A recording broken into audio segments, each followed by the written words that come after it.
What's up, everybody? Welcome to the Tight End Show, our favorite show of the week. It's over on OwnersBox. If you guys haven't played OwnersBox yet, best place to play daily fantasy football. Time's winding down on you to try it. Football season's going fast. If you want to try it, click on the link in our description. Use code MENLY when you sign up. They're matching deposits up to $500. Soda's going to start us off with our honorable mention. Soda, what do you got? How much do we love tight ends? I could honestly put every one of these in the honorable mention. They are such good plays. But if I had to narrow it down, Mark Andrews is a definite option. Going against a pretty good defense in Denver, but he is the primary weapon for the Ravens. And then my guy from the Broncos, Greg Dulcich. Keep your eyes on him. He's been a little slow lately, but big week coming. Broncos offense is an absolute wrecking crew. So any piece you can get from the Broncos offense, do it. We'll be suggesting that a lot throughout the show. But we're going to jump right into our top five. At number 5 is Pat Freiermuth going against Atlanta. Such an important game with lots of playoff implications. Soda, what do you think about Pat Freiermuth going against Atlanta? The Steelers' pass game has just been kind of weird. It's almost been good to target and line up play if you can pick the right guy. And I think Muth has been a pretty solid tight end. This is just a good play. I think he's probably top 5 tight end in fantasy this year, close. So I think that's the reason he's showing up again and again here. Yeah, Falcons give up a lot of tight end receptions, third most in the league. We kind of hope we get a game like this. 12 targets, 8 receptions. So Pat Freiermuth is our number 5 tight end this week. Moving right along at number 4, George Kittle going against Miami. Very exciting game this week. We got some great games on the slate, including this San Francisco and Miami game. So what do you think about George Kittle? I love when we put Iowa Hawkeyes tight ends in our top 5.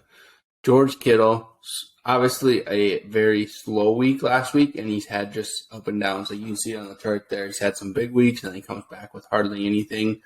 They're going to have to get up and down the field a little bit. No matter how good their defense is, though, they're going to have to get up and down the field a little bit, and I like that for George Kittle. Yeah, their defense pitched a shutout last week. I do not see him doing it against Miami. Tua's looked amazing, so I think we could have a high-scoring affair. A good game to possibly stack with San Francisco and Miami.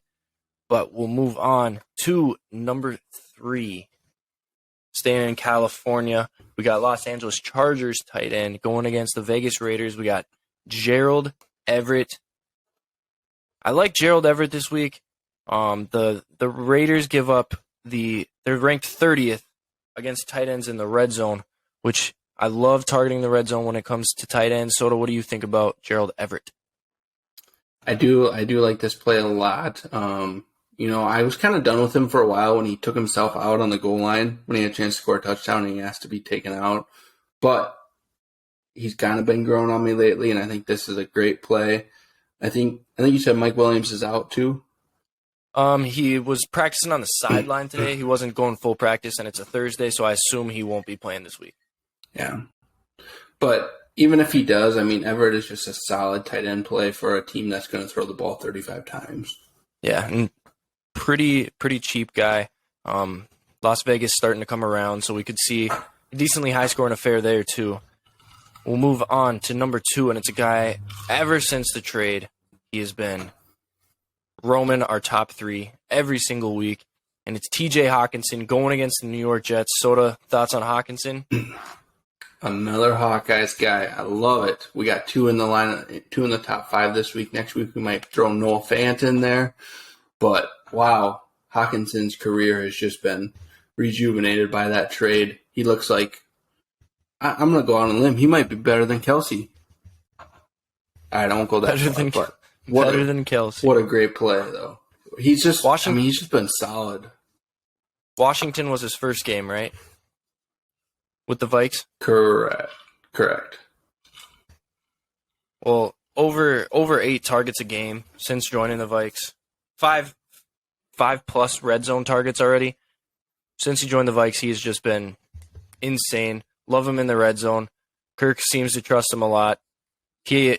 Hawkinson is the third option. KJ Osborne has not been very involved, so guys like Hawkinson have reaped the benefits. That brings us to number 1. Guys, it's not going to be a surprise. This guy has 26 red zone targets. The guy behind him only has 16. He has 102 targets total. The guy in second has 79.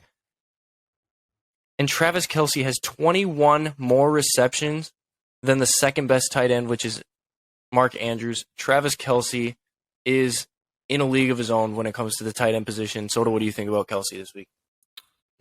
Well, those stats you just broke down really tell you all you need to know. But, I joked when I said Hawkinson might be better than Kelce because Kelce is on track to maybe be the greatest tight end of all time.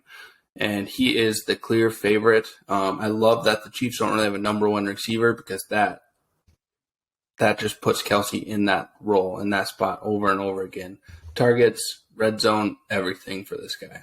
Yeah, and this is something you're going to want to tell your kids about. You want to tell your kids, I was able to draft the greatest tight end of all time on my team in OwnersBox.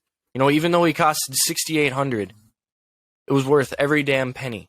It will be. You draft Travis Kelce, you can punt elsewhere. Travis Kelce is just like drafting a number 1 receiver. It's about as good as it gets. So, we're going to recap.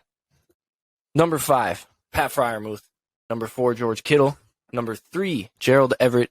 Number 2, TJ Hawkinson. And our number 1 tight end play this week on OwnersBox is Travis Kelce. We hope everyone has a great week on OwnersBox. And stay manly, everybody.